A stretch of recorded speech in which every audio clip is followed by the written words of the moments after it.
2013 সালে ডিসেম্বরের 2 তারিখ আমার বাবাকে শাহবাগ থেকে তুলে নিয়ে যাওয়া হয়। 2.5 বছর যখন আমার ছিল তখন থেকে আমার আম্মুর কোলে কোলে করে এখানে আসি।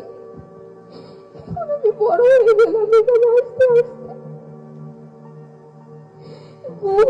এই শব্দটা অনেক ছোট, কিন্তু এর ভিতরে ঢুকে আছে হাজার হাহাকার, কষ্ট, কান্না। আমার ছোট থেকে একটাই স্বপ্ন যে আমি আমার বাবার সাথে স্কুলে যাব। আমার এই স্বপ্নটাকে আদৌ পূরণ হবে? আমার ভাই কি বাবার মুখটা দেখতে পারবে? এই স্বাধীন দেশে কি আমাদের বিচার হবে? আমাদের বাবাদের কোথায়? আমাদের বাবাদের কেন গুম করা হয়েছিল? গুম কমিশন বলে ধরে নিন অমৃত। কেন এটা কি হাতের অঙ্ক যে আমরা ধরে নিব আমাদের বাবার হাতে? একটা দল করা কোনো অপরাধ না, দল সবাই করে। এর জন্য এটা কেমন বিচারে বাংলাদেশে? বছর যায়, নতুন বছর আসে, কিন্তু আমাদের বাবার আসে না।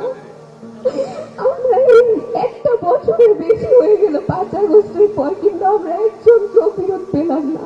আমি তারেক রহমান চাচুর কাছে আশা করি যে আমাদের বাবাদের খুঁজে দিবে। এই বাংলাদেশের মাটিতে